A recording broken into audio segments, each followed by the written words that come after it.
আজকে তৌহিদ আফ্রিদিকে ওয়ারি 15/1/2025 মামলায় গ্রেপ্তার দেখানো হয়। মামলার ধারা হচ্ছে 420, 406। এই মামলায় তার বিরুদ্ধে এলিগেশন হচ্ছে উনি অন্য আরেকজনের সাথে মিলে টেলিগ্রাম অ্যাপসের মাধ্যমে ছাত্রছাত্রীকে বিভিন্নভাবে আহ্বান করতেন যে কাজ করলে পয়সা পাবে। এই কাজটা হচ্ছে ইউটিউব চ্যানেলের ভিউর মাধ্যমে স্ক্রিনশট দিলে টাকা পাওয়া যায়। প্রথমে তাকে 150 টাকা দেওয়া হলো আজকের বাদীকে, পরবর্তীতে 200, এইভাবে করে পর্যায়ক্রমে টাকার পরিমাণ বাড়ানো হয়।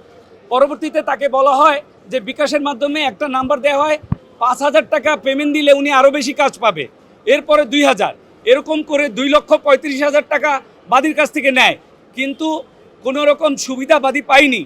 এই হচ্ছে আজকের সাবজেক্টিভ ম্যাটার, এবং তৌহিদ আফ্রিদিকে এই মামলায় আজকে গ্রেপ্তার দেখানো হয়। এই মামলাটি ওয়ারি থানার একটি মামলা 15/1/2025 সালে মামলাটি হয়েছে।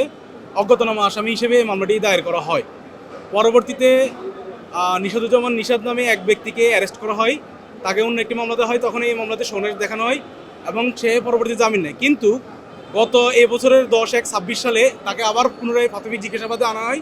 তখন সে জিজ্ঞাসাবাদে তৌহিদ আফ্রিদির নাম বলে যে এই যে প্রতারণা, অনলাইন যে প্রতারণা, সেই প্রতারণার সাথে সে জড়িত, যার ফলে আজকে এই মামলায় তৌহিদ আফ্রিদিকে সোনারেশ দেখানো হয় এবং সোনারেশ দেখানো হয় এবং আবেদন করে এবং বিজ্ঞ আদালতে সে আবেদনটা মঞ্জুর করে।